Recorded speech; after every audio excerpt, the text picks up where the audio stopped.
who is here to speak to us today. He spoke at our last region meeting at Virginia Beach, and he was dynamite. A lot of people are preaching doom and gloom and like it's gonna slow down and it's gonna stop and all the things. There are ways to make sure that your business is unaffected. So Matt is coming to us from Chantilly. He has partnered with teams all over the place, Florida, New York. His team last year did about 90 million in volume. He is in our luxury division. He is all of the things. So, and he can do cartwheels. So at the end of it, if y'all are really good, have some good questions, he'll do it. Look at his face. Look at his face. Y'all better have good questions. Bye. Here's Matt, y'all. You're welcome. All right, thank you. I drove down this morning. So I love lead gen. It's what I don't really enjoy a lot of the rest of this business, as we probably have similar feelings, right? Inspections and fighting with lenders and title companies and clients and other agents, not always the most fun, but the thing I've always gotten most excited about is trying to find business, right? And that's how we live and die in this world, right?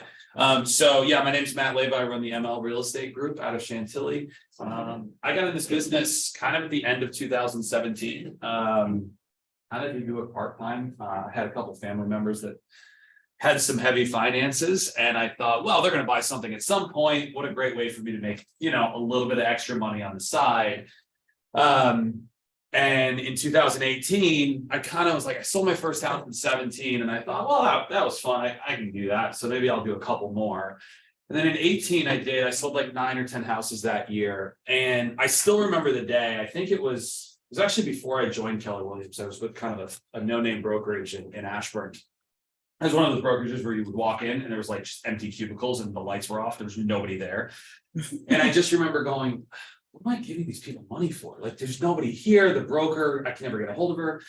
So anyway, I sold a house, and I still remember because I got a paper check. I didn't get automatic deposit. And in 2016, 17, my wife and I had grossed about $60,000 as a couple. And look, living in this area, that's a little bit more feasible, right? Northern Virginia, good luck. Good luck. And we had a baby, we had a little one, and I had been trying to start a business that just wasn't going well. And I sold this nice single family house. Actually, it was terrible. It was smoke-filled disaster. But I sold it, and I think it was like $725. And I opened the check and it said $22,000. And my hand was shaking. And I've never been into drugs, but that check could have been cocaine and it wouldn't have been any different, the reaction, because I went, holy cow. I made 3 times this all of last year. And I just did this now. I can do more of this, right? And so my brain always goes to, okay, where do I find more business? Where do I find more business? And then I'll hire people to kind of deal with the business and manage it. But that kind of got me into it. And so that year, I think, 10 or 11 houses, something like that. I think 1 or 2 of them were mine. So I always kind of go back and forth. But the next year I sold like 30 something. And then I kind of started the idea of a team. And you asked me earlier, did you do it the right way? Hell no, I did it the opposite. Like, I think Gary would have punched me in the face if he saw the way I tried to start a team. My idea was, well, more agents, more databases, more business. And then we'll figure everything out later. You can see kind of where my brain always goes. So I did hire an admin, and she was good. She had been a real estate agent, so she could kind of write the contracts and do all my listings and all that. And that was great when I was like 10, 15, 20 units. I could see her wheels falling off at 30, right? And you could see, and for those of you that have kind of built bigger businesses, you can tell when things are starting to not go well, right? You start to see a pattern. Kind of got rid of her, moved on from there, hired somebody else. I learned quickly her bandwidth was 60 deals, okay? And we were great up until we hit about 60. I started bringing agents in. What I really should have done was bringing in like a showing agent to really just help me. But from a little bit of I think a scarcity mindset, I was worried, what if my wheels fall off? What if I stop generating business? And that was my big question I had to answer. And my initial response was, well, I'll just bring in more agents and they'll bring in business and I can manage it. And in all honesty, that's kind of where it started. Over the years, what I've realized is I'm still the one that did the majority of the business. Last year, 110 units, I think we brought in as a team. And when I say team, it's me and kind of our team activities, brought in about 85% of that. Okay. So we got to about 60 deals. At that point, I hired a different director of operations, not an admin at that point. And we jumped in 2020 to 120 units. 21, I'm sorry, 21, we went to 120 units last year, 108, 109. Of course, the market kind of pittered right about halfway through. And then this year we're on track again we're actually on track to go slightly above, which is really exciting considering where the market is. But my tactic has switched. I'm now, obviously we're still lead genning like crazy, but I've started adding agents that have really good databases. Okay. My team's MO is that we are SOI and database driven. We are not paying Zillow to ruin us. That's just not that's not the business we're going to be in. We will spend a lot of money on lead gen, but it's pouring back into our community. That's where the money goes. The neighborhood I live in, Little Rocky Run, which is in Clifton, it's about 2,300 homes. We are very active with the elementary school, and between the elementary school and the community, this past year, we put about $22,000 to $25,000 back into the community as an investment. Okay, but what's starting to happen is people keep going. We keep hearing about this Matt guy. We keep seeing these black signs everywhere. So it's working. It's just a little bit longer term than going and paying Zillow for a lead for somebody that may or may not even pick up the phone when you call them. Okay. Okay, so let's get into a little bit. So this QR code goes to just my social media and our team's social media. So I'd love you to connect with us. There's going to be things in here today that I'm hoping there's going to be things in here today that you're already doing. Okay. There's probably going to be things in here that you probably haven't even thought about. Okay. And that's the idea. Okay. None of this is like a magic pill. Okay. And you need to really accept that real estate lead gen, there is no pill. There is hard work. There's staying consistent. There's knowing that any sort of lead gen you do, if you do it for a week, you might as well not do it. If you do it for 6 months, you're probably going to see, pretty solid results. And just like interest compounds, right? We've heard the penny doubled for a day for a year will be more than whatever the millions of dollars somebody offered you. If you consistently do lead gen, it starts to compact onto itself to where there'll be days where you go, man, I haven't called anybody today. 3 people have called me, right? And I remember when I first started in real estate, the first time my phone rang, I went to my wife. I was like, holy crap, someone called me. Someone called me to sell their house. Like, what just happened, right? And that's the best feeling ever. Okay, that's our theme. Just in our office, in the office back there, I just changed our picture out. So sales staff, that's my COO right there, Ryan. He's the TL at Reston, the Reston office. Okay, so he just joined us as kind of helping with growth. That's my wife, she's our vice president. And then so we're about 11 agents now, 7 admin total. So we have a couple virtual assistants that obviously in the picture. Okay, the way I view our business, we want 100 listings, 100 buyers. That's kind of our target. I know if I have 100 listings, I'm actually probably going to get 150 buyers. Okay, it's not this exact math. My goal is always to get a listing and create another deal off of that listing, whether it's a buyer or a seller. Okay, even better if it's 2. Okay, but again, you can see in here a little bit is internet leads. That's pay per click. And that's YouTube, Instagram. That is not buying leads from Zillow, Redfin, Realtor.com. Okay.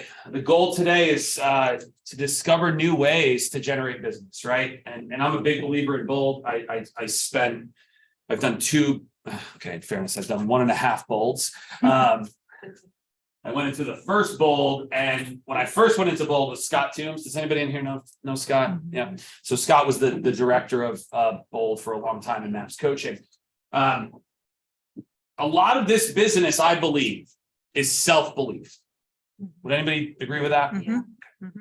So I sat in bold the first couple of weeks, and this was probably, I think if I think back, it was probably 2019, 18, somewhere in there. And I sat in there and I had you have to understand the mindset of never having made more than like $35,000 or $40,000 a year. Never. My parents, I grew up in rural New Hampshire. So you think this is rural? You don't even have an understanding of where I grew up. 2 stoplights. I graduated with 60 kids. And making it in Newport, New Hampshire is getting a job at the Ruger gun factory, making $30,000 a year. That's it. That is it. My parents still live in that area. And my dad jokes all the time. He's like, you literally walked for graduation and left, like right after you were done. The hat was on the ground. I couldn't get out of there fast enough. So I sat in Bold and I thought most of this was complete BS, to be completely honest. I was that guy going, yeah. Only certain people can make big money. It's luck driven. It's just, maybe you're the right person, maybe you're not. Maybe God has a plan for you. And if he doesn't, then you're not making it. And the cool thing about Bold for me was I had started enough in the business where I actually had been pretty aggressive in like talking to people and trying to get opportunities. And we were talking finances. I don't know what week it was, but Scott was going on and I was kind of sort of, half paying attention. And all of a sudden I sat there and I went, let me just calculate kind of the people I'm talking to right now and what potentially that income could be. And I still remember it was the 8th week of the year. So it was early, it was February. And I had 8 or 9 people I was talking to. And in my head, I did math and I went, or it was the 10th week of the year. I said, out of the 10 weeks of this year, I've just calculated $80,000 of income. That is pretty probable for me. My head exploded because I went, there's 52 weeks in the year. In 10 weeks, if I created 80, what can I do with the rest of it? And I remember getting emotional, just sitting there on my own going, there's no way that I'm going to make $500,000 this year. There's no way. Like, that's not in my plan. The following year, my team did something like 1.2 million in gross commission. So, but that moment made me accept it that, well, maybe it is a possibility. And I need you to like understand that because every time I talk to agents, it's the same thing. Oh, well, yeah, only certain people get to do that. Well, only certain agents do this. And I'm the one going, dude, I couldn't pay my car payment when I started in this business. I was worried about having to sell my house and rent with my family in a condo to survive. When you start making the bigger money in this business, you start to go, imagine the possibility, right? So just think about that because it all stems back to lead gen, all of it. Okay, this question is very simple. If you don't know your market, are you helpful at all to your clientele? You got to know what's going on in the marketplace, right? Some days I even find myself being somewhat less aware because I don't work with clients directly as much. I don't work with buyers as much. So sometimes they ask me what the interest rate is and I'm like, I'll get back to you. I know the listing world because that's typically what I do, but make sure you know your market. Make sure you know how long it's taking homes to sell. Make sure you know what the interest rates are. Get a really good sense of the neighborhoods you like to work in and those other homes. You look like absolute rock star. If I call you to sell my house and you know that the last 3 homes that sold, you know what their kitchen was like, you know what the updates were like, you maybe know something about that transaction that did or didn't go well. And if it didn't go well, especially if it was another agent that sold it, those things help you. Okay. Never hurts to be like, oh yeah, I heard there was a real disaster. What happened? Well, apparently they really didn't check the pre-approval letter and it didn't go well. So little things like that, you're not trashing anybody, but you're certainly giving planting that little seed of doubt, right? And in a competitive world, that's what we're in. It can make a big difference. Sorry, let me go back to this. So a lot of times we talk about scripts. And I want to make this really clear that scripts get people into trouble. That's why Gary is fighting over this whole, the cold calling and all that, right? He mentions it all the time. Conversations build relationships. If you call me and you're scripted and it's not who you are, you get annihilated immediately on the phone, right? And you know that. But if you just start by asking questions and getting to know the person, you have a much better chance of maybe having something there. A lot of today is going to be relationship driven, okay? Okay, none of this is helpful unless you take action. Okay. I talked to a good friend of mine, Hutch Putnam. He runs he runs a portion of the Fulcrum Group in Virginia. And when he was an individual agent, he was really good at new home construction. So he would buddy up with the new home sales reps and they would send him deals. Just like we all think, oh, I'm going to go meet a new home sales rep and they're going to send me the next person that needs a realtor. Well, what happens is every realtor goes in there the exact same way. Hutch actually had a program for it, and I'll talk about it a little bit, but I sat in the back of his class when I first started. And afterwards I went and I said, could I take you out to lunch? He said, yeah, sure. We're good friends now. And I said, dude, that was a great class, but why did you tell everybody what you do? And he goes, because 99% of the people in that room will not do one thing to change their day-to-day. They'll take all the notes in the world. They'll put their beautiful notebook away in their bag and they'll never look at it again. That's the biggest problem, I think, with realtors. We all love ideas. It gave me chills when he said it at the beach, and it gave me chills again. We all love ideas. Oh my God, that's the best idea. I'm so excited. And nothing changes. Okay. I can tell you when I hear good ideas, I rage town on it. Because I know that if it's going to work, let's go. What are we waiting for? Biggest mistake is not taking action. Okay, so new home sales reps, I touched on it a little bit. Right now, the new home world is a little odd. Okay, and interest rates, have you really felt it here? Like, what is the market like here right now? Slower, busier? Anybody? Do we know? What's that? Depending on the price range of the homes. Depending on the price The range. new builds are slower income Lynchburg, I can get Okay. whatnot. So when rates went up in quarter 3 and 4, it was like the world stopped, right? We felt it up there. Don't think you just felt it here. We felt it there too. People were still buying because where we live, people have to move in and out constantly. But what we find was, what I like to say is this, is that new home sales reps are people.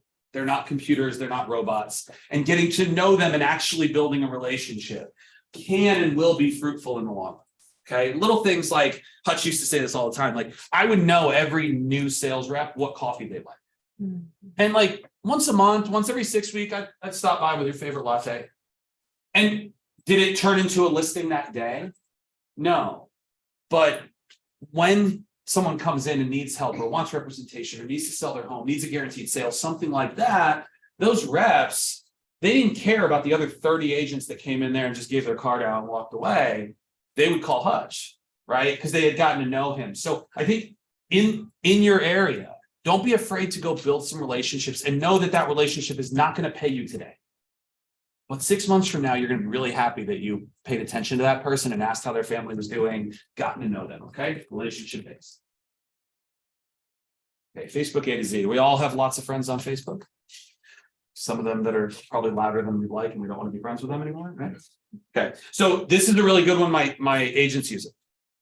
Go onto Facebook. You can create like a friends list, okay, in Messenger.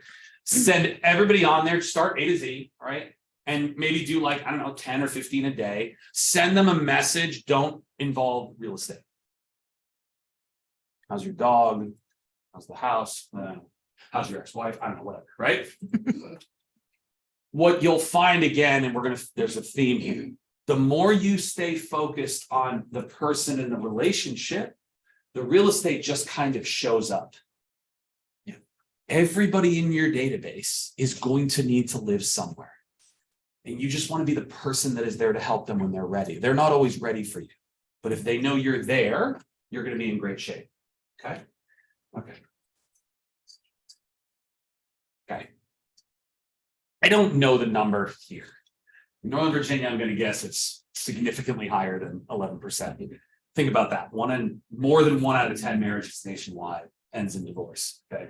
It's actually surprising. In some areas, I think it's probably like 50%. Here's where I think a lot of people go wrong. They just go straight to the attorney. They think, oh, I'm going to work with divorce attorneys. My feeling is most of the time people that are not getting along get some level of counseling.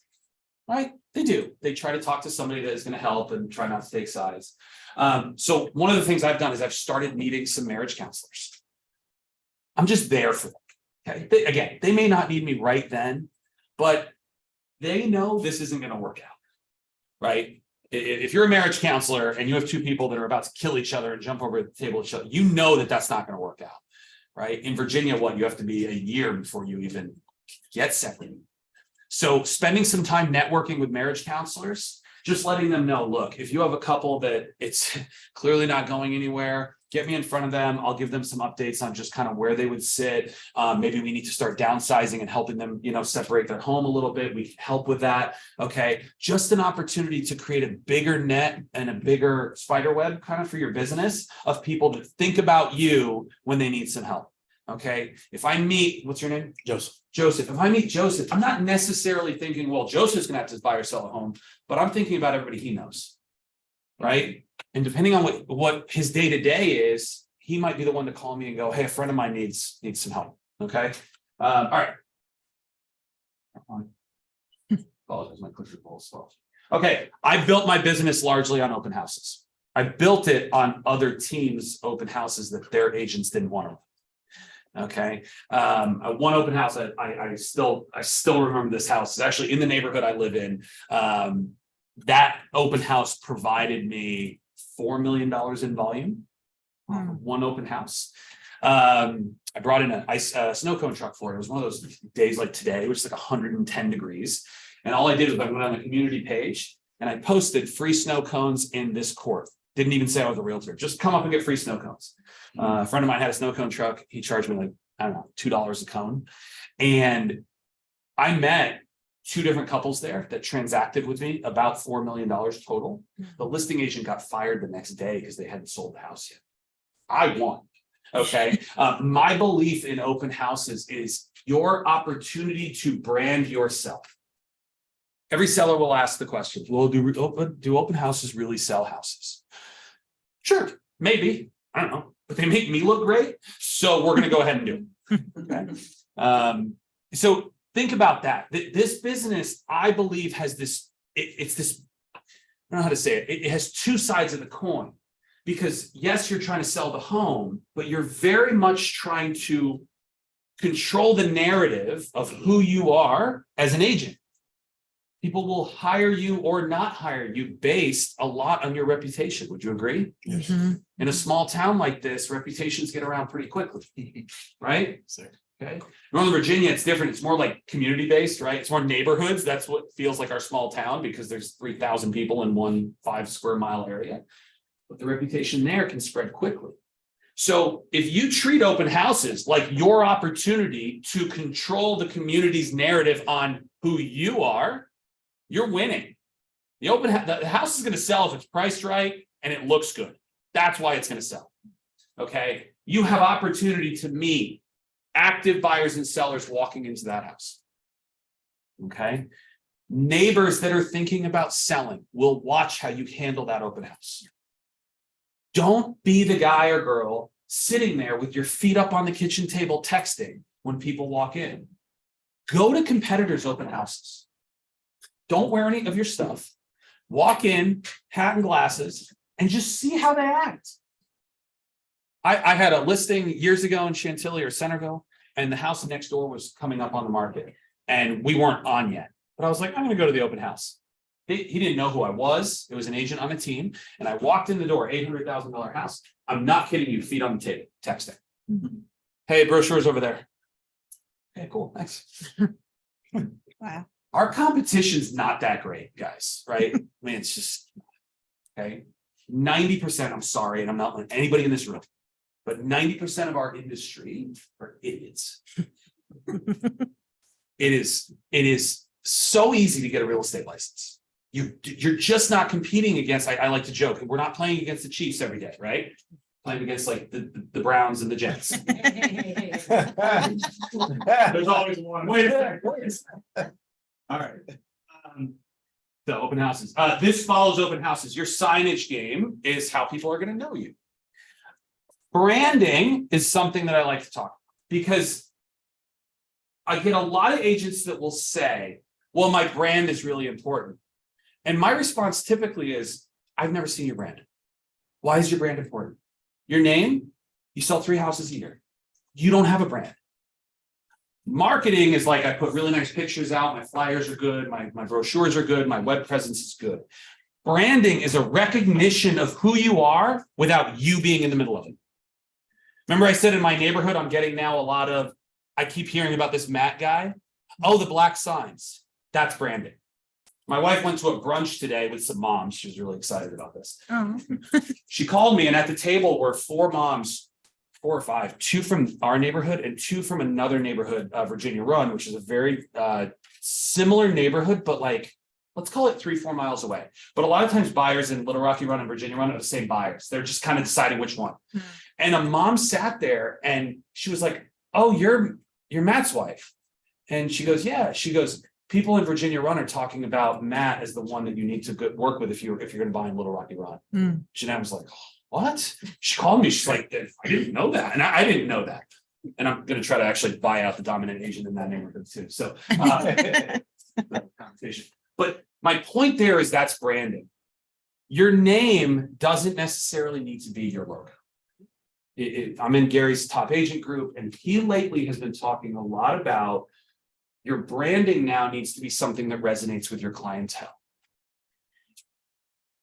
If you're, I don't know, John Smith Homes, and I approach you about buying your business out, a part of you being out of the business is that you're gone. I now have to keep your name, or people don't really know what that is. And if you're not involved, we lose a relationship. If you're Apex Homes, nobody cares who John Smith is. They care about the business. So my name is Matt Leva. It's obviously ML, but we've gotten to the point where Matt Leva is not on our branding. Because what I know is that at some point, I want a business that operates without me. That's my goal. Remember, real estate agents, most people treat it as a hobby. But a business, you think about a landscaping business, right? If it's Jim's Lawns, the minute Jim goes away, we lose relationships. If it's Green Pastures Mowing, that business has massive value that can be bought and put under another umbrella, and nobody cares who's running it. They just want to make sure the grass gets cut. You understand that? So think branding, think logo, think easily memorable, right? And also think, hey, I don't want to be the same as my competitor. I want to really distinguish that we're different, okay? The one thing about signage, I'm assuming you have like rec soccer and T-ball and all that stuff that happens in the spring and fall. If you have listings kind of around those elementary schools where those kids are playing, put signage there on the weekends, right? We have like SYA soccer. There'll be 1,000 kids that go in and out of a field on a Saturday. If our open house is anywhere near that, we have signage at the entrance of that school. Worst case scenario, they're going to be going in and out going, "Oh, it's that logo again." Man, that they seem to sell a lot of homes around here. We should look at that phone number. You see what I mean? That's branding. Why does Coca-Cola put themselves in front of you 87 times a day? Because they want you to pick over Pepsi, and that's how they help do it. Okay, Home Value Digest. This is a really good way to keep your database engaged without calling them saying, "Hey, can you give me my next commission, please?" Remember, when you call your sphere and you sound a little desperate, that's what they hear. "Oh, Jim needs his next commission check. He's calling again." What we like to do is put all of our people in our database on a Home Value Digest. Zillow is doing this to them anyway, okay? But there's no relationship to Zillow besides it's easy information. So Home IQ and HomeBot are really good digests that go out once a month. They basically have data in terms of obviously a home value, equity report, current interest rates. I can't remember if Home IQ had it, but HomeBot has your average nightly rent for like a short-term rental. So if you wanted to Airbnb, what that would look like. Well, the point of this is to put something in front of your clientele that every month they're going to open, they're going to think about you, and they're going to appreciate the data that's in it. And one day they might actually respond and go, "Hey, is this number right?" That's the seller putting their hand up going, "I've thought about it. I don't know if I'm doing it, but I've thought about it." The good thing about both of those is they're sponsored by lenders. They have to be. The difference between them, Home IQ, your lender pays for it, you don't. HomeBot, your lender pays half, you pay half. Okay, but if you need a lender that has both of those, call me. I have one that does, and they can certainly open it up for you, and then you can get your database in there. Okay, and then it's a really good reason to call your database and let them know that you've set them up on this really cool report. Check it out. Okay. All right, stale leads. Who here has a database? Okay, like a real, like you work it, like 36 touches, all that? Being honest? Okay. You'll find more business opportunity in that database than anywhere else. You'll find more business opportunity in old internet leads from a year ago than a lot of other places. Okay, my guys, my team, when they're bored and they think they don't have anything to do, a lot of times they go back 6 to 12 months and they find the leads that came in then. Okay, again, we don't pay for Zillow and all that, but we do pay per click because we want people to get to our website from just wanting to see a property. A lot of internet leads are at minimum 6 to 12 months out from actually taking action. So what happens is the lead comes in, they've probably been on multiple websites. 5 agents call them, I'm the greatest thing ever, buy a house with me. If they don't pick up, they can't get a hold of them after the first or second time, most agents quit. Most internet leads take between 9 and 12 touches to get them to actually respond to you. If you know that and you stop calling after 2, there's no point in you paying for any leads at all. Right? And I that's one of the things I get really frustrated when I give an internet lead out. I'll have an agent go, well, I called them, they didn't pick up. I said, great, that's 1 out of 12. What are you doing today? And tomorrow, and tomorrow, and tomorrow, right? So keep pushing them, keep adding value. They don't respond to you, but they have a cell phone that you can tell is being delivered. Every time you see a property that's even remotely similar to what they were looking at, text it to them. Hey, just wanted to let you know I saw this, I thought about you. You'd be surprised the people that all of a sudden will go, hey, I'd like to actually see that. You talk to a seller that might not be ready to sell yet. Ping that lead and go, hey, I just met with a seller. They might actually consider showing it in the next 30 days to you, but they're not ready to go to market. Would you want to see it? Hey, listen, I can get you to our VIP buyer program, and here's how it works. You get access to off-market properties before everybody else does. You have to work with me. You're now giving them something they're not getting from that Zillow agent, right? Okay, so sale leads, get into them. I have Speculo up here. So this is a marketing company that I've worked with for about 1.5 years. They handle essentially our entire team. They do our website, they do all our leads, they do all of that. If you want to talk to somebody about doing pay-per-click leads, talk to them. They're out of Ohio. They're 2 young guys that are way smarter than I am when it comes to internet and computers. They have to explain things to me like 7 times on how they work, but they drive good, high quality leads. And the longer we've worked with them, the better the leads have gotten. Okay. And they're real people that are just searching online. You got to be prepared to spend. It's not going to be $200 a month. Okay. Probably for you here, it's probably $1,000 and $1,500 a month. You just have to kind of accept that. But that's the internet game.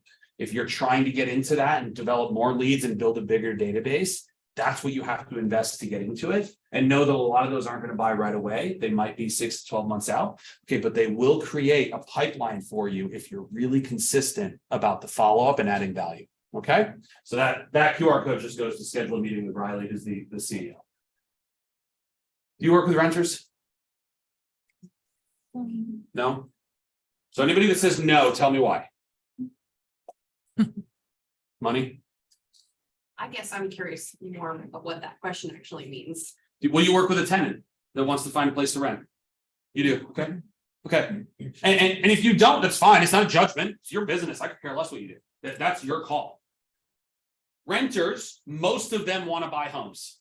Most of them believe they cannot buy a home. That's why they're renting. They're paying a mortgage. They're just paying somebody else's, right? The response I get a lot, and I get a lot from Northern Virginia, is, well, I don't make much doing it. And here's my response. How many conversations do you have for free every day, all day long? You're at the water cooler talking about God knows what, or getting coffee, and you're just yapping, right? You're not getting paid for that. What if you helped a tenant find a property and help them figure out what buying looks like, and in a year they bought one? Right. We got to like put our egos away a little bit here, right? I really, like, I've had agents that are like, you're not a doctor. What are you doing with your time? Well, I'm going to go have coffee with my friend. Okay, great. I get it. And that's totally fine. What we've done with renters is this. We actually, when I started thinking about renters and thought they all want to buy, they just don't, a lot of them just don't really believe they can or understand the process. What we did was I went to my lender and I said, hey, a pre-qual and a pre-approval are different, right? You guys understand the difference? A pre-qualification, there's no verification done of anything. They don't pull credit. They don't do anything. There's like 5 questions. Yep, you're good. You're pre-qualified. it means literally nothing. What it does mean potentially to a tenant is you give them something that says that, oh yeah, you could buy a home up to $400,000 or $300,000, whatever it is. So our tenants, we tell them, we say, look, it's a competitive rental market, and in Northern Virginia, it really is. It's nothing to have 5 to 10 applications on a townhouse at $3,000 a month. What we say is, look, because it's so competitive, landlords like to know that you actually are really well qualified. And what we'd like to do is have us provide a pre-qualification letter for an actual mortgage with your application to the property. Brilliant. They do it in a minute. My lender created a questionnaire. It's like 6-7 questions, and it spits out a pre-qual letter. And we take it and we put it in. We have just told that tenant they can buy a house. And a lot of them go, oh, this is great. 12 months we're buying. And then our lender can communicate with them to get them on a plan. Hey, what we need you to do is save $500 to $700 a month. And if you do that by 12 months, oh, and by the way, this debt thing you have right here, we're going to get that cleaned up, but we want you to do it this way so it helps your credit. You see what we're doing? We're showing a path to home ownership for a person that may have already told themselves they don't have one. It's getting more and more expensive every single year. The more you can say to somebody, hey, listen, stop paying somebody else's mortgage. I had somebody the other day said our max is $4,000 a month. I went, $48,000 a year in rent? What are you doing? Get a small townhouse and pay $4,000 towards your own mortgage. They don't even think about it. Almost every tenant will tell you the same thing. Well, I don't have 20% down. Well, it's good because you don't need it. Right? So think about that. Talk to your lender. Say, hey, just do like a little questionnaire on your website, and I just need it to spit out a pre-qual.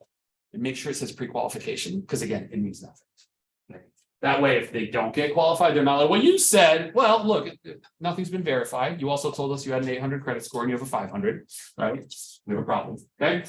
So don't poo-poo renters. There's a lot of opportunity. All right, the retired agent. Have you had people retire this year? If you haven't, they're coming. Here's what's going on right now. The market's gotten challenging, right? Has anybody felt that? I was looking for a building to jump off of in like December, okay, with where we were, because we went from like flying 100 miles an hour to the brakes going on. If you've been doing this for 40 years, you've been through every up and down in the market, and you go, I'm probably going to retire at some point. This is probably the time that you go, you know what? I'm good. I don't want to lead gen anymore. I don't want to do this. I want to be out. What again, most agents do is they just walk away. And what we don't realize is because most agents treat it as a hobby and there isn't some sort of like active database that's really being farmed, most of the people in their database will just remember so-and-so as an agent and they call them. The older generation, they're a lot more committed to those people. They just are. They've been together for years. There's a lot of that. But again, most agents kind of walk away and this business just sits there. And then everybody in it goes, oh, well, Janine's not in real estate anymore, so we're going to call so-and-so. Or we're going to walk into a Redfin open house and we're going to, right? That's usually what happens. So what I started doing, and now I'm second or third one that we're doing now, I am partnering with agents that are leaving the business. The key word is partnering. I'm not buying them out. I'm not writing them a check. I can promise you that. What I'm doing is I'm saying, okay, you're about to leave and retire to North Carolina. And right now your database, unless you're really active, is just going to it's going to fizzle out. What I want to do is announce a partnership to where you're joining our organization. And then you go to your database and you call all your people and say, I'm so excited to be partnering with this great agent, Matt, and his team. I'm starting to think about retirement. I'm thinking about moving out of the area, but it's so important to me that you have somebody that you can work with that will uphold the standards that I have over the years. The relationship seamlessly comes together. You get involved as an agent that is kind of continuing their business on for them. And what you do is you work out an agreement where you pay them a referral fee over the next 2, 4, 6, 5, 7 years, whatever it is. So I just did one. I had a woman, Kate, her husband died about a year ago. She was in her later 60s, early 70s, great business, 10, 15 million a year, pretty consistently. Great agent, like you work with her, you get the best service. And I had heard that her husband died. I didn't know him or her very well. But when I asked my team leader, I said, what's Kate doing? And he said, I think she's going to be moving soon. So I reached out to her and she only knew me a little bit. And Kate's tough as nails.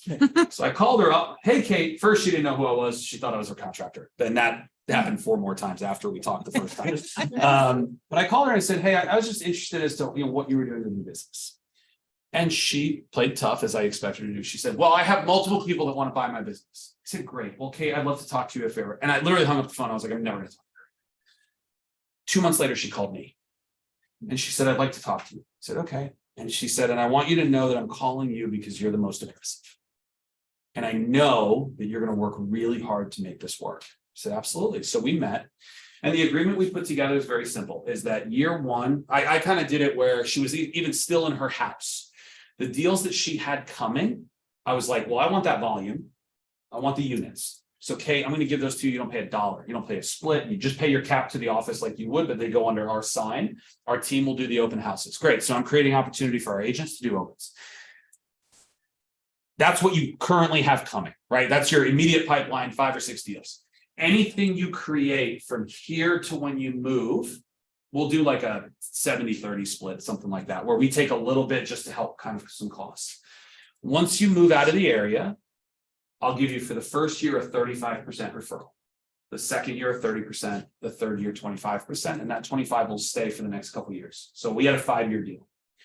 And one day she called me and she said, I'd like the 5 years to be 7 years or longer. I said, absolutely, Kate, no problem. And in talking about this with other agents, the first reaction I get is, why would you pay her that long? I could care less how long I pay her. The longer she stays engaged, the more deals come our way. It's a win-win, right? Gary says win-win or no deal, right? So she called me yesterday. I have a second listing coming up. Really sad story, but a woman that is a good friend of hers, they found her daughter passed away in her townhouse. She was severe alcoholic, and I don't know what happened. I haven't gotten the details. Literally found her. I talked to her yesterday. They found her the day before. Had been in the house a week before anybody found her. But she texted Kate, and Kate said, don't worry, I'll have Matt call you. I just called her yesterday. I said, I'm ready whenever you are. I have another listing right now. It's under contract. The mom is going to be selling and buying. These deals are all going to put money in Kate's paycheck, Kate's wallet for the next couple of years. And so Kate's moving into her house today and tomorrow. And she said, hey, Matt, the minute I get my office set up, I'm going to start calling my database. She's excited because she knows that I'm giving quality. And that 35%, who cares? Right. These are new deals. So think about that. When you start to meet people that are agents that are thinking about getting out, talk to them, offer them a way out. Do not write them a check up front. And when they say, well, somebody else offered to write me a check, tell them that's not going to help you or me. But if we both stay engaged, you're going to make way more than that. Because today I'll write you a check for 10 grand and give me your database and go away. But over the next 5 years, we can make a couple $100,000 doing this, right? Yep. Okay. Be creative. Okay, build a networking group. This is kind of an obvious one to me, but you're a business owner, you should be meeting other business owners. If you don't own a construction company and staging company and XYZ, all the things that feed real estate, you should be friends with people that own those companies. You should make deals with them where your clients get a preferred rate, but that you market their business to your clientele for them. If you're supporting them, they're going to support you all day long. If somebody sends you a referral, what do you want to do to them? You want to thank them, right? And at some level, and imagine if it's somebody that owns like a painting business. Man, the next painting job you get, they are getting that deal. Right? Somebody's helped you, you want to help. Okay, this is a great way to do it. Meet once a month, find a local coffee shop, say, hey, could we come in here once a month? You know, and we'll even come early before it gets too busy here, or we'll come a little bit later. But could we maybe get a little discount for doing, you know, we'll do kind of 10 coffees every month. That's it. Make a relationship. Maybe the coffee shop owner sends you something. Obviously, take action. Oh, sorry. FSBOs. My favorite group of people. So look, FSBOs are not bad people. They're trying to save money. That's just all they're doing. And they're misinformed on how real estate works. Okay, the best analogy I'll give is if you buy a brand new Rolex, You buy it, you bring it home, and then you go, I don't want it. I'm going to sell it to my friend. Your friend's not going to pay you what you just paid at the store for that watch. Okay. When you go FSBO, there is an inevitability that the buyer is going to come in thinking, oh, I'm going to get a discount. That's just always what happens. Okay. In the market that we've had over the last couple of years, was it possible to go FSBO? Absolutely. You don't hold it against them. Ultimately, did most of them net what they would have? Probably not. Your job is just to make sure they're aware of that. What I would do with FSBOs is this. Don't call them and tell them you're the greatest agent on the planet. They don't care. They've heard that from 10 other people. But if every week I just stop by with just a market report. Hey, sir, I know you're trying to sell your house. How's it going? You exhausted yet? Yeah, I'm getting there. Okay. Hey, listen, here's a market report. All the homes that are similar to your house in the area that have sold and gone under contract. And hey, a few of them, I actually found the number that they're going under contract at. I wrote that on there. If I can help you at all, let me know. Great. See you next week. Next Thursday, go back. 10 to 12 weeks is the breaking point for FSBOs. That's when they go, oh, to hell with this. Right? I'm out. I don't want to do this anymore. Could you go in and do a limited service agreement where you just hold open houses for me? They're not bad people. They're just trying to save money like the rest of us try to save money everywhere else. Value, they say in the absence of value, price becomes an issue. Okay. Nobody complains to Bugatti about how much their car costs, right? Because we have a perception of the value of their $2 million go-kart. Okay. BMW, people don't really complain. They just, okay, but they're not paying BMW prices for a Honda because there's a perception of value. As a real estate agent, can you give a perception of value that is higher than anybody else out there? And a really good way to do that is just to build a relationship. Okay. I ask this question a lot because my belief is that your entire business can be run off your database and just work it. I would talk to this company. Likely.ai is out of Austin, Texas, really smart guy that built it. They do a couple things. They have a likely to sell score. They have that. They do a database refresh for you. So you pay them a couple $100 for however big your database is. It puts it in, spits it out with updated information. It's not always perfect. There's going to be some bad numbers in there, but people move, people change numbers. They don't tell you, right? I think they actually pull emails as well. And so if you have a database and you go, man, I have not really gone through that in the last couple of years, chances are there's outdated information in there. This is a great way to do it. Okay. I think if you scan that code, you get like, I think 50% off your first 3 months, something like that. Okay. Check it out. How are you perceived online? I'm going to see if the video works. You got the remote just in case we get super loud. Yep. I am a massive believer in video. Video can control a narrative of who you are without you having to jam it down people's throats every day. Facebook gives us that opportunity. 20 years ago, I don't know how old I am, 30 years ago with no Facebook, with no social media, you really had to be in front of people actively every day, right? And it was probably easier in a way to control marketing, but probably in a way not, because you didn't have a lot of control over it. You could do mailers, you could do letters, that's pretty much it, right? Now you can put it out every day. And if I don't want to watch it, I don't have to watch it. If I want to watch it, I can watch it, right? So video gives you an opportunity to do that. All right, I'm going to see. Bear with me. So, did you mention it has Did I mention we have a pool? Did I mention we have a pool? Did I mention we have a pool? Did I mention we have a pool? Did I mention we have a pool? 9 takes floating back and forth with a sweating, panting Puggle on my lap. So that was a house I took over in Oakton. It was an expired property. It was listed at 3.2 million when it came off the market 18 months later. I met the owner. He signed with me. And it was a really cool house. It was a bachelor pad. This guy's 55 years old and only up until then dated Redskins cheerleaders. That's who this guy is. It's short, stocky, whatever. Every time I meet him, I'm like, I don't even get it. Okay. But he had this like bachelor pad house. And so I came in and I said, this thing's been on the market for 1.5 years. I've got to have some fun with it. And so the video we did was really fun. But part of it was this ridiculous animal would bark at you hysterically if you were anywhere near the pool and she wasn't on her floaty. That is her floaty. And so the minute I got on it, hysterics from the side, and we had to pick her up. And she sat there with, and they kept pushing me back and forth 9 times. My point on this video is those were outtakes. It was one of the first things I put on social media. Because if you don't know me, but you see that, there's a couple things I think you know. One, I'm obviously working on listing a pretty cool house, right? Like you can kind of tell that. The other thing I hope you see is that I don't take myself too seriously. Yeah. Right. And most people want to work with people they know, like, and trust. Yep. Like, if you don't like me, you're not going to hire me. I've never had a seller sign listing paperwork while he and I are like punching each other across the table. That's not going to happen. Right. So a lot of people don't want to get on video because they're nervous. And they go, well, I'm not great on video, or I don't look at them. No one cares. They want genuine. They want real. One of the best videos I ever did was me sitting on the couch at the beginning of COVID. Remember like March of 2020, where there could have been aliens landing on our deck and none of us would have been, of course that's happening, right?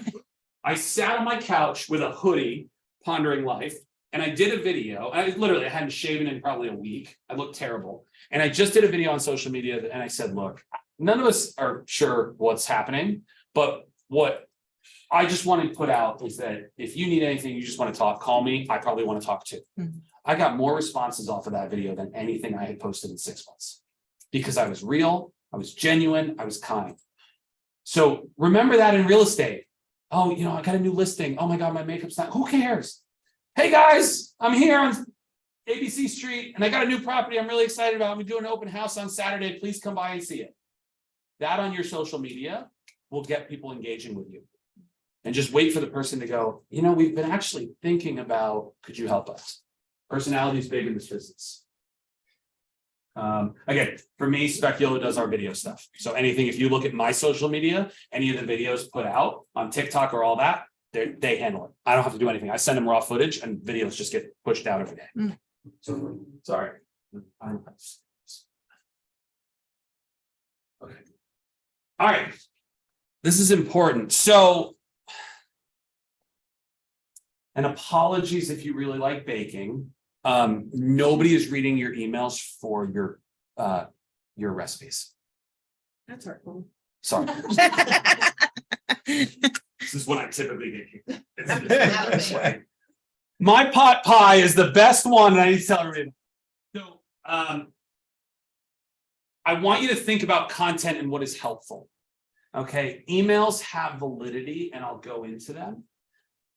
But pay attention to this. How many emails, just guess, percentage of emails that actually get opened? 30. 10, 20, 30, 17. Come on. That's opened. That's not read. That's not responded to. That's open. 1 out of 5 actually get opened. And let's be honest, it's because you clicked it by accident. Oh, crap. I didn't want that one. Right? Okay. Percentages of text messages that get opened and read. Anybody know? 93%. 96. 82%. Wow. Percent get read. Open. Okay. And then most important, percentage of all texts that are opened, read, and replied to within 3 minutes. Wow. The reason I'm bringing this up is there's this app called Reach. Reach is on the App Store. I have nothing to do with it. I found it one day because I can promise you this. If you put me on a group chat, I'm not reading one message in that group chat ever. My wife and my sister-in-law, I'm helping my sister-in-law try to find a house right now. My wife and her and me are on a group chat. Oh boy. And my wife will go, hey, did you see her messages? No, I did not. I didn't see yours either. I don't know what you two are talking about, and I don't want to be involved in it. So my wife now texts me separately with what I should be paying attention to. So the reason I bring that up is that I was trying to find a way to do group messages without them being a group message. If I send you Merry Christmas and you're with 400 people, you're going to want to kill me, right? So Reach does group messages individually. Okay, I think it's like $5.99 on the App Store per month, something like that. It connects with your database. And as long as everybody in there has their phone marked as mobile, That's very key on the iPhone. When you input somebody, it marks it as phone, not mobile. Make sure that everybody's mobile. It will open a text message individually to that person. And you can type a message in Reach. You go in and you type a message, and I'll do New Year's Eve. I typed, hey, @symbol. Hope you have a great evening, party, whatever tonight. Really excited to connect with you in the new year. It'll pull their first name in the way you have it set up in your database. So, hey, John, hope you guys have a great night. Excited to connect with you in the new year. Enjoy. Happy New Year. So I did that. I sent it out. I sent out that night while my wife was getting ready, I think like 400 messages. By 1 a.m, I had 290 responses, and I had 6 leads that came out of it. And I was just sitting there having drinks on New Year's. I wasn't doing anything else. Reach. I think there's a couple other apps that do it. This one I like. It's pretty simple, pretty easy. And you could set it up so you have multiple like messages that you type out, and you go, oh, it's St. Patty's Day. Let me send out this one. Now you can the cool thing is it comes up as a new message. So you might have a friend, John, that you call, I don't know, whatever you call him every day. You're not going to say, hey, John. That would be weird that you would call him that. But every message, because it comes up new, you can go in and edit it quick and then hit send. But for most people, you just hit send. And so it took me, 15 minutes to send out that many, but they were personalized, and every single person got a personal message from me. So try that out, okay? I don't know if it's on what's the other phone, not Apple? We have one person on our team that has an Android, and we give her a load of crap about it on a weekly basis because our group message cannot be edited because she doesn't have it. So the other day she goes, I just got a new phone. And I was like, why did you get an Android? Buyer brought by sign. So we all like to put our under contract sign up, and we take a picture with our sold sign, right? We celebrate. A lot of times we represent buyers. And I'm a big believer in this concept of not only adopting a buyer, but adopting a neighborhood. There will be neighborhoods that you'll go into that will have a dominant agent. A great way, most people think you have to list with the dominant agent. They're the ones that know the neighborhood better than anything. 90% of the time, they're not the ones bringing the buyer to that house. Would you agree? Yeah. Okay, I just beat an agent the other day that way on a $4 million listing. Because I went in to meet with her, and she said, well, I know a couple of the agents from Sotheby's that do all the deals here. And I said, I would venture you to look at all those deals they listed and see how many they actually brought the buyer. So I guarantee they brought almost none. She's like, oh, interesting. Right? So you can beat it that way. But buyer brought by sign, your buyer goes under contract. When they close, ask them. A lot of buyers don't move in day one, right? They move in a week or two later. Go, hey, would you mind if I put a sign in your yard that says buyer represented by me? 2 things are going to happen. They most likely will be okay with it. If they're not, don't push it. Fine. 2 things are going to happen. Neighbors are going to come in, and they're going to think one of 2 things. One, they're going to be like, well, I thought the house sold. I guess it didn't sell. They're going to look at your sign actually carefully and see that you represented the buyer. The other thing you're going to get is you're going to get sign calls. Because again, most people are so surface level. They don't grade. I mean, let's be honest, in the social media world, we know that nobody actually pays attention to details and facts, right? So you look at that sign and you go, oh, maybe the house is new on the market. Call the listing agent. I can't find it anywhere. Let me call the listing agent. It's going to be you on there because you're the one that brought the buyer. It allows you to go to the neighborhood and go, well, yeah, I know she listed it, but I brought the buyer and I have 4 more. Would you consider selling? Okay, so just a way to get your name into a neighborhood that you can maybe now catapult that into listings, right? Okay, first time home buyer party. Nobody in their right mind wants to go to your seminar. Nobody. Okay, I left college like early because I couldn't handle it. And most people have that same feeling about seminars. It sounds boring. And I still see, oh, we're putting on a buyer seminar. Great, I won't be there.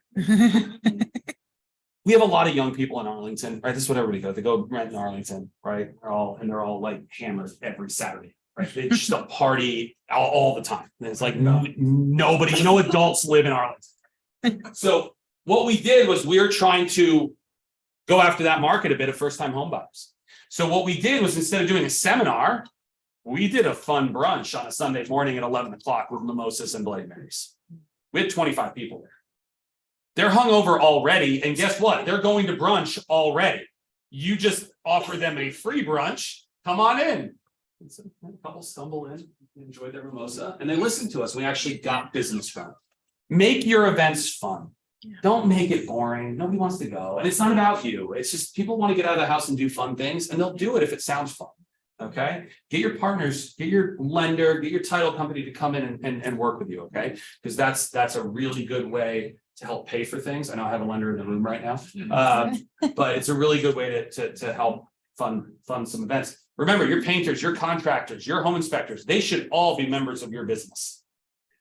They should all write a check when you do an event.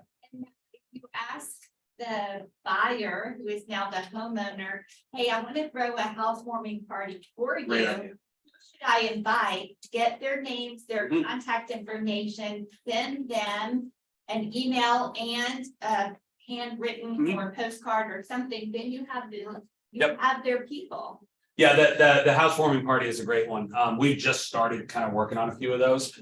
Remember, it just brings their friends in. And then you have another opportunity to be in front of their friends and put a great event on. No, it shouldn't be. On the contrary, nobody wants to work with a salesman. They'll work with their friend. Nobody wants to be sold on anything. Everybody loves shopping with friends. Would you agree? Okay. If I call you and go, hey, I got this product I want you to buy, you're gonna be like, leave me alone, right? If I go, hey man, I'm gonna go to the store and get some drink. I don't know, you want to come with me? Yeah, I'll come. Okay.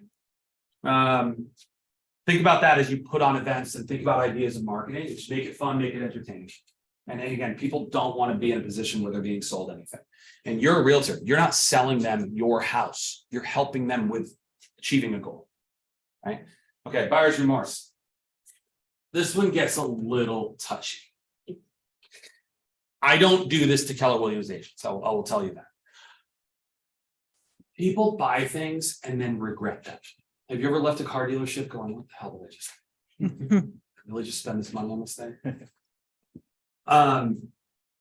Somebody buys a listing of yours, or somebody buys a listing in one of your neighborhoods that you like to sell in. And they move in a couple weeks later, maybe send them a little basket. Hey, I'm here now. I'm your new agent, right? Send them a letter, and the letter says this.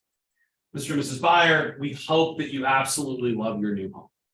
We also understand that sometimes people make decisions that they regret later, and sometimes the house that they buy is actually not the right house for them. If for whatever reason you're having any regrets about this property and you're considering, the fact that it may not be right for you, call me. I will relist it for you for free. They no longer have another agent. If they're going to do it, they're going to call you. Now, put the little star on there. Buyer agency must be paid still, right? You're not going to pay for them to completely sell it, but your listing side, do it for free. And I've had agents say, well, I don't make any money on it.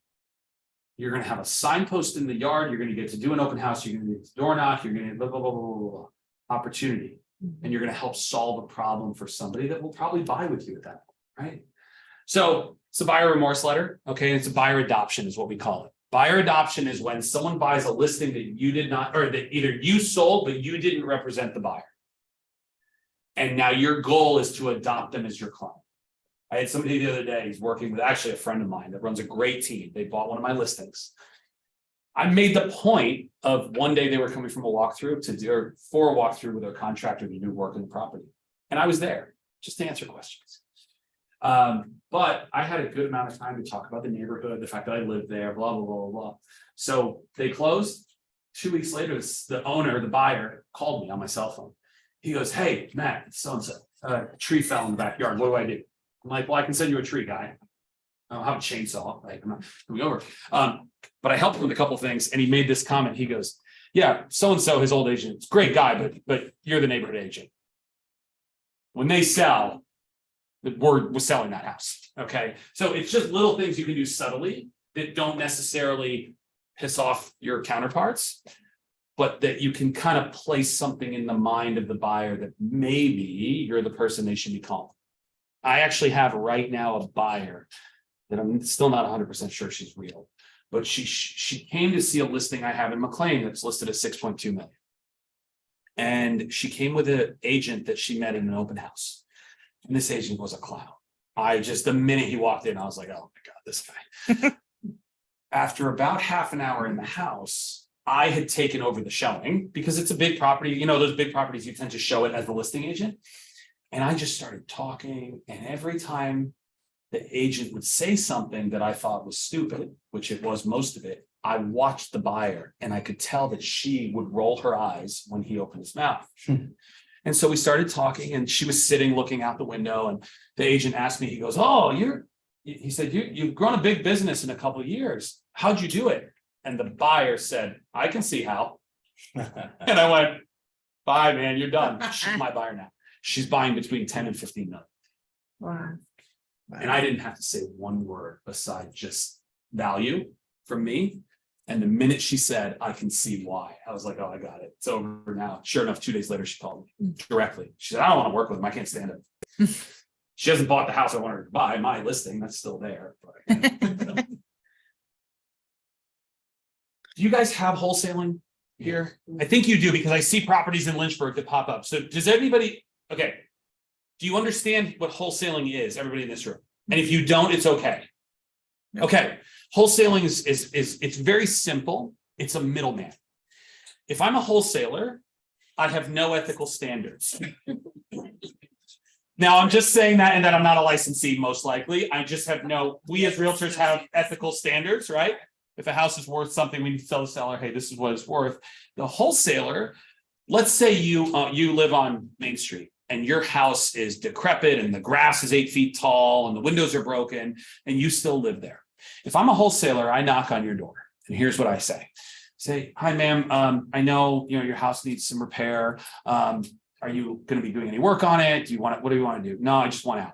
Okay, well, a lot of sellers in that situation feel like they can't get out. That's what happens. They feel like the work on their property is too much. They think nobody's going to buy it, and they don't know what to do. And a lot of times they don't have any funds to do it. So I say to you, "Well, listen, I'll buy it from you cash, and I'll actually let you stay 30 days. I'll offer you $250 for it." And the market says that house probably is worth, even in its current state, 310, 320, something like that. What I know as a wholesaler is that I can sell it to an investor, and that they are going to rehab it and sell it for something. Again, this is just imaginary numbers at this point, but this is the idea. So what I do is I go, "I'll give you 250, and you go, "Oh, I would take 250, absolutely." And then I start calling investors and go, "Hey, I have a house for you at 275. I make the 25 grand. It's a simultaneous closing. I never buy your house. On closing day, I assign the contract to the buyer, and we move on. I get my 25K. They buy it at 275. They let you stay a month. You move out. They rehab it. They sell it at 400. They make the difference. If a wholesaler is not licensed, you can't give them commissions for sending you properties. You can't do that. What you could do, though, is say to them, "Look, I know you're going to knock on 50 doors this week, and 49 of those people are going to tell you to piss off. They're not going to take your crappy deal, right? But out of those 49 people, there's going to be some of them that would sell if I, as the real estate agent, could help them. So I'll make a deal with you. The next time I get a house that is a great opportunity as a wholesale house, I'll make sure I give it to you. But give me the ones that won't sell with you, but they want to sell." Because now as a realtor, like, I have a renovate now, pay later program. So I go to you and I go, "Ma'am, I know they offered you 250, but I can actually probably get you to like 370. And if we put about $25,000 of work," and you say, "Well, I don't have the 25K. And I say, no, I'm going to handle it. I'm going to put the money in. I'm going to handle the contractors. I'm going to clean the house out. And I just get paid back at closing. Are we good?" "Well, yeah, that'd be great." Do you see? Wholesalers have value. Just understand that you're dealing with people that's what they're middlemen. There's guys in DC that have made a boatload of money being middlemen. They're pushing 1,000 houses a year that they do this. Okay. This is what they call driving for dollars. Drive around a neighborhood and go, "Man, that house has not been updated in 25 years. There's a little old man that lives there. He probably can't handle doing any of it. Knock on his door and see what the situation is." That's what wholesalers do. Okay. Do you get it? Good, easy. MOFR. So a MOFR is make offer for immediate response. Everybody has heard of guaranteed sale, right? Have you heard that program? Okay. So anybody in this room can offer guaranteed sale. Any of you.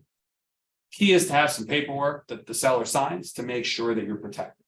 Guaranteed sale, all it is this. And why I bring it up is that you send out mailers, I guarantee the sale of your home. That's a MOFR. That's an offer that is designed for an immediate response by the person getting it. That person that you maybe knock on their door, maybe they get that and they call you and they go, you can guarantee the sale of this, right? Now you have a potential seller.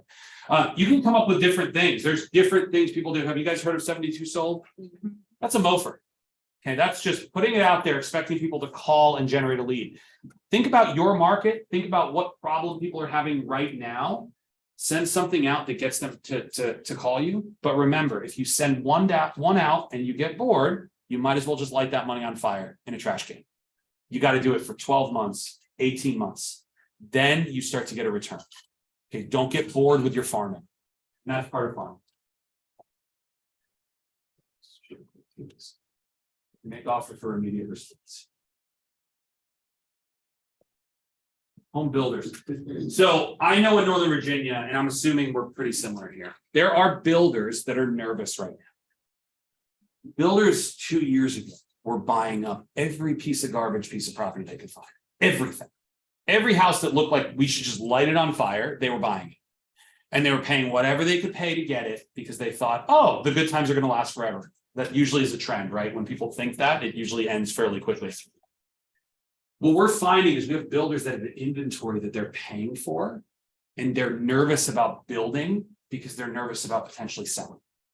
So go into these builders, and I would do a couple things. I would say, hey, listen, you're a custom builder. I know you're selling the homes yourself. Could I just hold open houses for you every weekend? I'll sit there every weekend for 3 hours. I'll host opens. Is it okay if I take those leads and, I'm going to help try to sell your home? I'm going to keep it open every day, but if they don't want to buy yours, can I take them? Yeah, absolutely.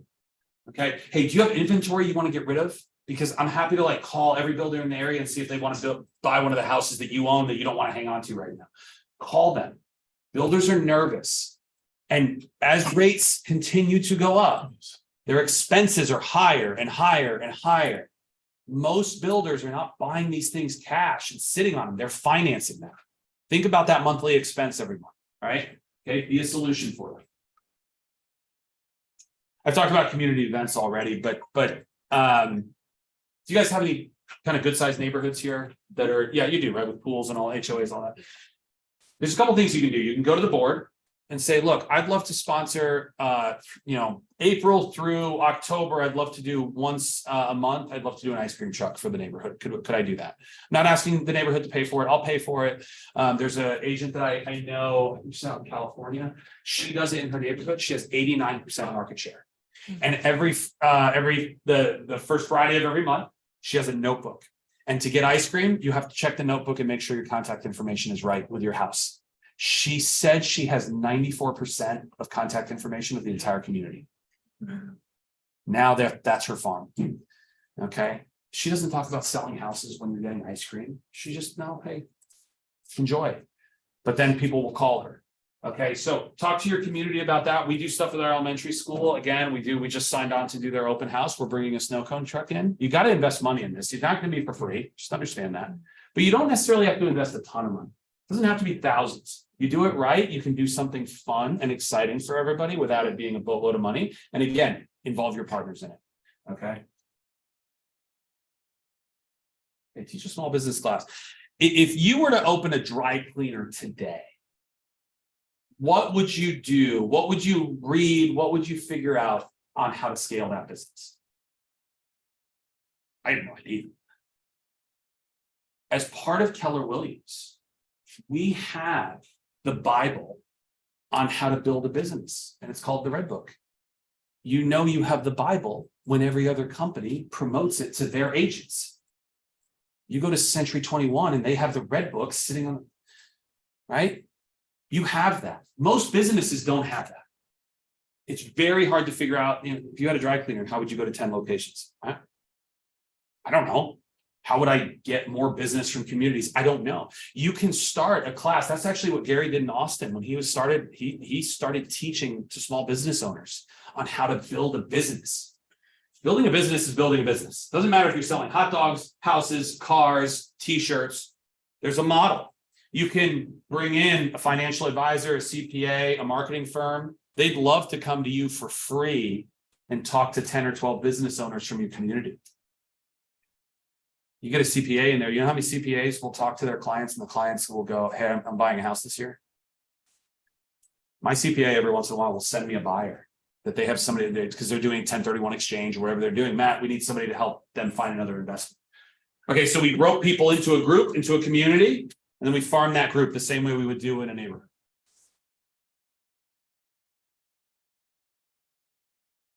Okay, emails they will not unsubscribe from. Every time you send an email, a blast email, you're gonna have people unsubscribe. Monday, call to action, home value, get a contractor. You can think of 100 calls to actions, getting them to click on something to go through to your website. Okay, Wednesday, featured content. This is where I would put out your video. You have a new listing coming, you did a listing video, you sold 3 homes in a neighborhood and you want to tell everybody about it, do a video, get it kind of organized and put together, make sure it's in that email. Okay, you can do it right through command. Very easy. Okay, you hire a virtual assistant. We have one, she works 20 hours a week for us. Every 2 weeks, emails go out. She just puts the content together, she sends it out. Doesn't have to be perfect. Just keeps you in front of people. And then Friday, send out your pie recipe. Okay. Newsletter, things happening this weekend in town. Okay, great thing to send out. If again, none of it does anything unless you're consistent. But if your entire database knows that every Friday you're going to send out an email with community events and cool things going on and new restaurants, and hey, here's a discount to this new sandwich shop in town that I worked out for you, they'll open your email. They will absolutely open. Okay. Okay, partner with a small business. So we're doing this now with contractors.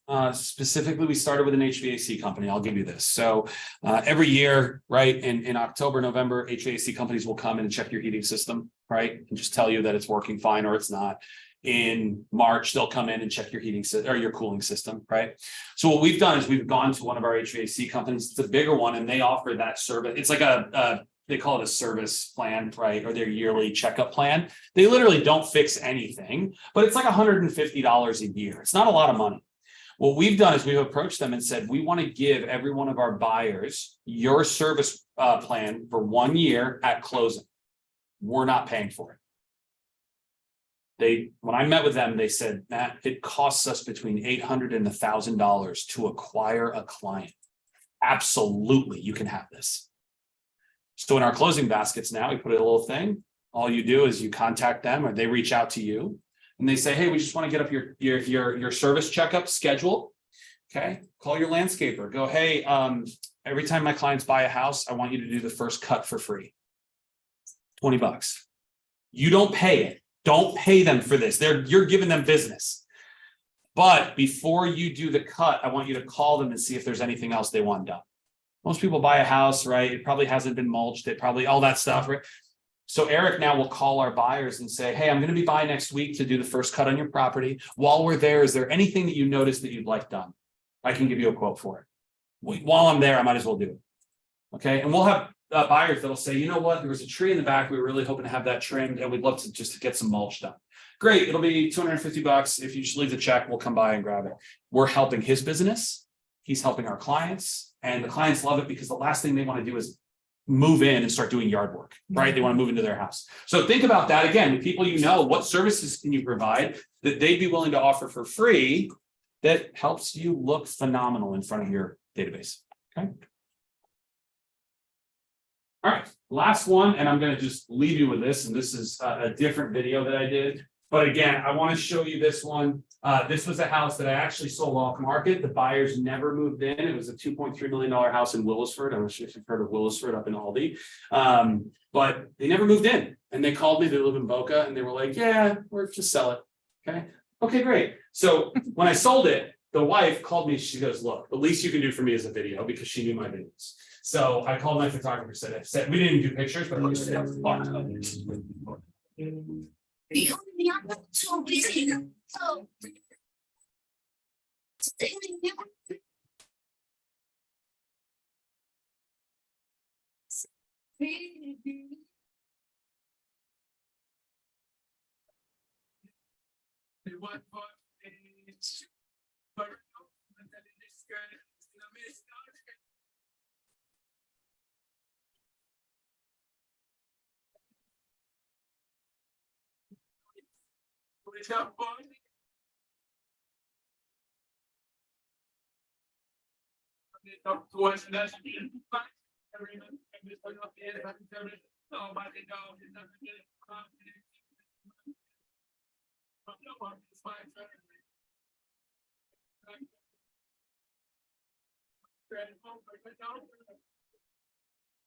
So obviously just kind of had some fun with it, right? And did that for them. I put it on our social media. We just sold this house, broke the record for sales price, whatever.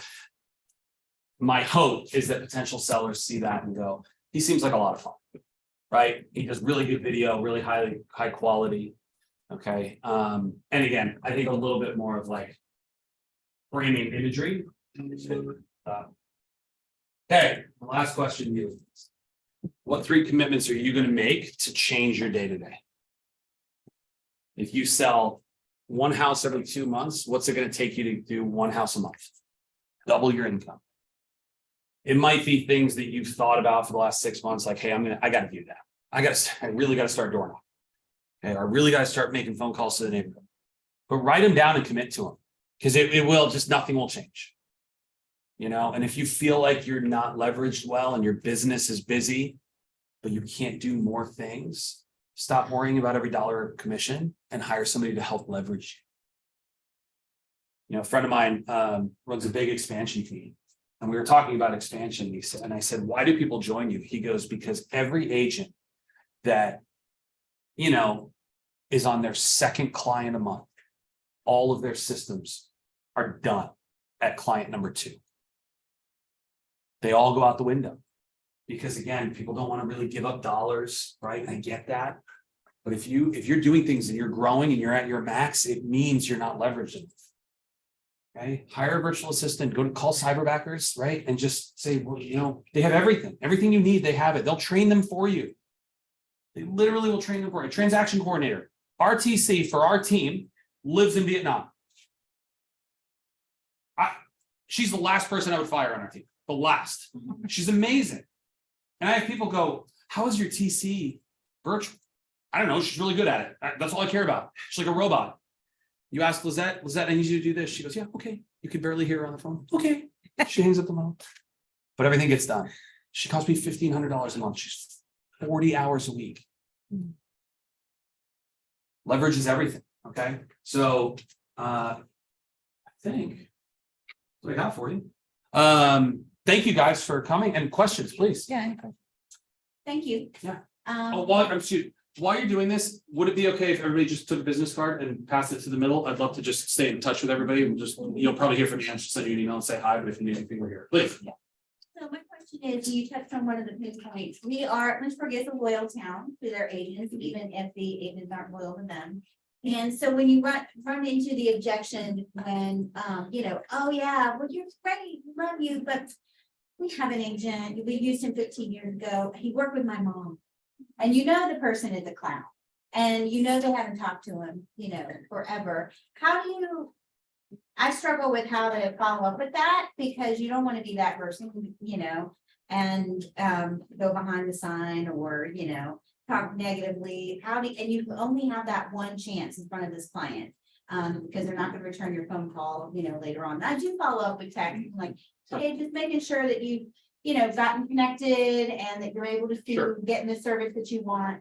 But I don't seem to have a lot of luck even extricating them from, you know, the person that worked with their mom or the neighbor's agent that they heard about or whatever. You know, I'm a believer that seeds of doubt will grow. And it's not my job to tell a client, oh, that agent you were going to work with, they're terrible. Right. Not my job to not give them some doubt. And if I can do that professionally, Right. Here's what the reality is more people are moving from the DC region here than probably ever before, right? You have a lot of movement because people are getting out of congested areas. COVID did that, right? That's happened. I have won more listings by saying the following. Well, you know, I know that agent is in here a lot and they list a lot of homes. The reality is their business is only here. I serve the entire Maryland, DC, West Virginia, and Virginia market. My colleagues are in Richmond, Lynchburg, Harrisonburg, Virginia Beach. We market our properties and they share our properties on a bigger scale. The reality is, most people moving here are not coming from here. So it's great that that agent lists homes here. It's probably just because they know everyone. I serve a market that is much bigger than this area, which means I probably have a better chance of bringing a buyer from outside the area than a local agent would. I haven't once said anything negative about that person. But if you're sitting there listening to that, I think I might have done enough to bring you around to, well, yeah, I mean, my neighbor's not gonna buy this house, right? Your neighbor's probably coming from somewhere else. We won a deal in West Virginia. I don't know anything in West Virginia. Try to avoid it, to be completely honest. But I have an agent partner there that lives there and she does a really good job. We were at a listing appointment. He said, well, why wouldn't I use the agent that sold the last 2 houses in here? And I said, because we serve the DC market, and sir, you know better than I do that the majority of people buying in your neighborhood are coming from DC. So is that agent gonna find those buyers, or are we gonna find those buyers? Signed. Okay, so it's that doubt. I do it on the luxury scale. So the luxury scale more than anything is global. National and global. So I'm the regional ambassador, and there's I think there's like 35 other regional ambassadors around the country and Canada. And so I was going after a $7 million listing last year. And I was competing. And I was like, I gotta figure out how I'm gonna get this. And the first thing I did was I walked in and they said, well, tell us about your business. So I told them about our business. And then I said, you know, one of the benefits of being a regional ambassador is that there's 33 others. And we're on a group chat every day. We communicate daily. I sometimes want to get rid of WhatsApp because of that group. But every day we communicate. And I said, you know, the good thing about that group is between the 32 of us, last year we sold over $4 billion of real estate. And I said, the cool thing is we share each other's properties to our databases. So I said, sir, if this property is going to sell, it's not going to be somebody from Aldi that's going to buy it. Probably going to be somebody from either international or from California or New York or Miami that has a bunch of money they want to put into this property. And so we'll make sure that your property's in front of those buyers. Again, we knocked out everybody else in the conversation based on that right there. Find the seed of doubt. Find the agent that, as you're talking about, they've been doing it for 20 years. You know what, man, the real estate market's changed more in the last 5 years than it changed in the previous 30. And what we're seeing is agents that have been in it for 30 years are struggling a little bit to adapt to the new world of what real estate is and how real estate sales. I haven't said anything negative. Just planting that little seed and letting them take it where they need to. Okay, so good question. What else? That was a great overcoming objection, by the way. That was so good. And for us too, just a reminder that we are Keller Williams and we have this network that's kind of unlike anything else. So even if we're not ambassadors, we're KW. But anyway, I'm just curious about your philosophy. And you said you have 11 agents and you have 7 admins. And I know I've been through the Red Book multiple times and I go back to it. So I'm thinking I'll go back and see if that's kind of if some of that's in there, but is that more based on your production and how you know when to bring on more admins, or not necessarily how many agents? Like, what's kind of your thought on how you have that set up? So when you get to know me, you'll know that I'm the least organized person probably that you'll have in your database. I very much operate on, I feel like I have a sense for the business and I make moves based on kind of what I'm feeling, which isn't always the best way to do it. And I can admit that. The rule that I've heard, and if you ask Sarah Reynolds, who you probably know Sarah Reynolds, right? She's out of our office. She has 2 admin for every salesperson on her big team. My 2 cents is that that's a lot. I'd like to be 1 for 1, but a lot of it comes down to the efficiency of your people. If you have A-player agents on your team, you need A-level admin, and A people can do anything that's put in front of them. B people can literally do what their skill set is, and that's it, right? So I think it very much comes down to your team. It comes down to the environment. I add people when I'm trying to do new big things. That's when I add people. I'm trying to get to the point now where I don't add agents that aren't at least doing 2 deals a month. We want agents that are productive. this market is not one where lazy agents are gonna survive. Yeah. And I'm not saying that if you only sell, 5 or 6 houses a year, you're lazy, that's not it. Yeah. But you have to work a lot harder now than you did to get deals. And so we're being more specific there. So, and as a follow-up, if you'd be willing to share, do you Please. have kind of a minimum that you put on your agents? Like, this is our minimum. I know Sarah Reynolds has kind of a different one because she brings on moms who also stay at home but she says like most of the time, it's even a little bit higher than that. Do you have a minimum? Yeah, and I think that some of that's changed. Maybe, Okay, yeah. So I don't have a minimum now. We're working to get there. Gary said a couple months ago, he said, you have 2 options right now to grow your business, more leads or more agents. Those are your 2 options. The reality is it's now taking a bigger database to do the same amount of deals. And it's taking more touches to that database to do the same amount of deals. So from a team perspective, the agent that maybe is selling 4 or 5 homes a year, their database is probably more valuable than the production if we can manage it correctly. So I'm looking a little bit more at that. But there are agents where I've talked to them and they sell maybe 2 or 3 a year, and I will not take them on as an active agent. Yeah. I will just say, give me your database, I'll pay you referrals. Awesome. But you are not, sorry. There's no way, we can't. Yeah, you can't. There's no sense in having it. Market centers even are feeling that, where they're going, you know what? We're not, a lot of them are saying they're not talking to new agents anymore. You better be a special new agent with a really good opportunity. But they're not, I think the game's changed, I think, so. Yeah. Yeah, I love to talk teams too. I built my team a different way. But I enjoy that part of the business. Anything else? Questions for me? It's been so Yeah, good. it's so good to Appreciate it. second. Thank you guys for having me. Thank How do you. you feel